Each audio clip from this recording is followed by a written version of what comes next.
Hello everyone, this is Demon Lord here, bringing you a special commentary, actually a 2v2 on Twilight Fortress. I believe that's what this map is called. I must apologize, I've forgotten a lot of things since the beta ended. Anyway, here I am, spawning is the red Terran player down here. My partner is Xerxes, spawning is the blue Zerg player, and today we are facing two Zerg players, Zombie G, who is teal, and Kayadonchi, I'm sorry, not really sure how to pronounce that name, spawning is purple down here. So, basically, this is just going to be a bashing commentary because I have seen this stupid double six pool strategy used so often in 2v2s that it's gotten ridiculous, and I wanted to show you a commentary where the double six pool actually fails. So I'm just gonna be bashing these people's strategies and showing you how noob this strategy is.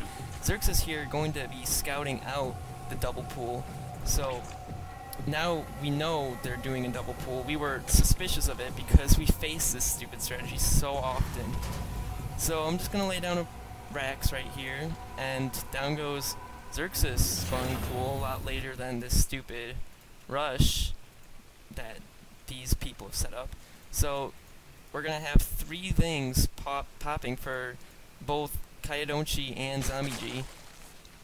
Obviously they're going to try to rush us.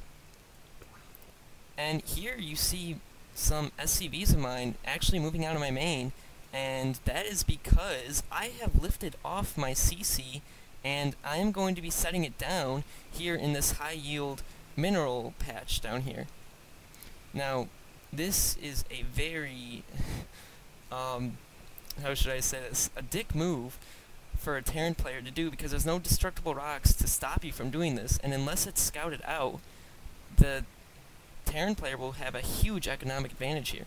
So, Kayadonchi and Zombie G gonna move in with their rushed lings, gonna go for me first, but they see my main is no longer there, so they go for my partner Xerxes.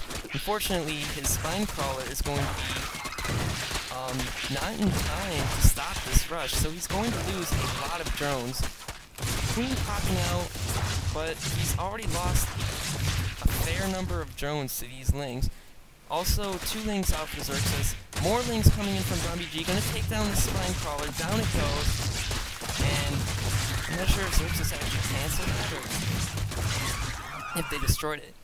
Queen and drone's gonna repel off this ling rush here, but unfortunately they are sticking to this plan, bringing in more lings, so this is not looking good for Xerxes.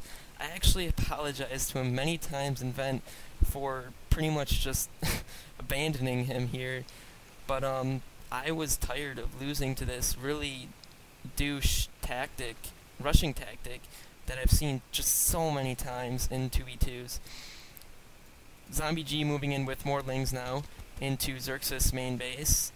Xerxes has 4 lings and a queen. That is not going to be enough to hold off this ling rush. Focusing down that queen. Down it goes. And now going to finish off the last of Xerxes' lings. And I'm not sure what P means, but there's going to be a lot of trash talking, so please just ignore that. So 2 drones left, desperately trying to fight off these lings, but not enough. Aw, 2 HP left on that one ling. Down it goes as Xerxes pops out 2 more lings in desperate attempt to save himself here. So now you see here his army's reduced to 0, and it's pretty much GG for my partner. Now let's see what I've got going on. 4 Marines moving in for me. Not really sure what my thought process was here. 4 Marines against this many lings, not a good idea. In fact, I lose one and decide, hey, that's not a good idea, let's pull out. So, you see here I've gotten 3 racks, trying to macro up an army to defend myself for a long enough time to really build up an army to counter these noobs using their mass ling strategies.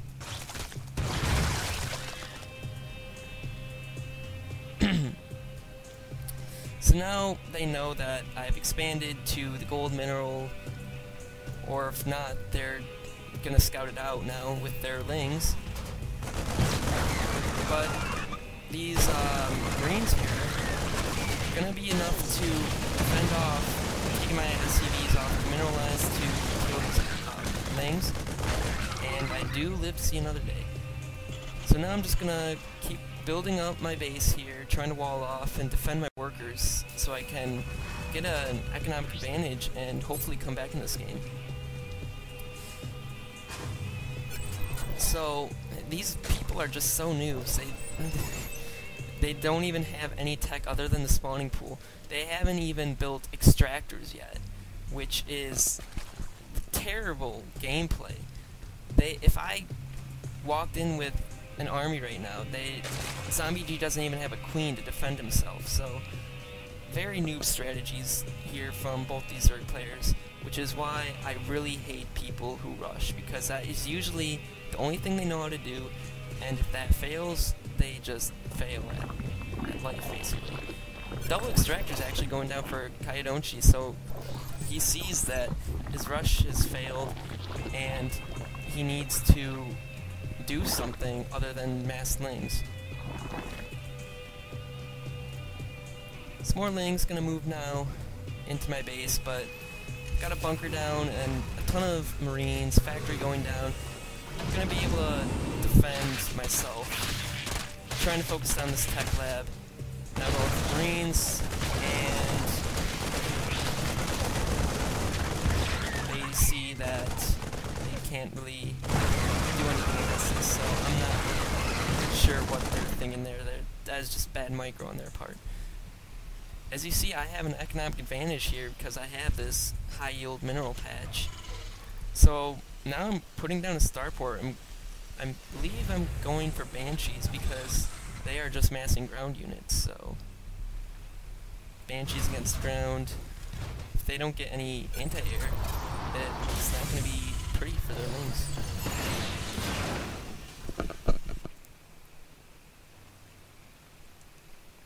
Kayodonchi now building a Baneling nest, so I'm going to try to go for a Bling Bus because I have walled in my workers down here. 2 bunkers with marines in it. A bunch more marines down here, but no stim pack yet.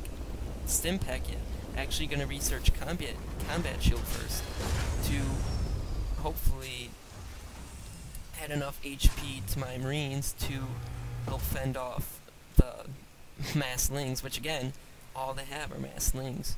11 minutes into this game. Not very good strategy. ZombieG did actually finally get a queen and 2 extractors. So I'm actually quite surprised that this noob even knows what a queen is. Sorry if I'm moving the screen around a lot.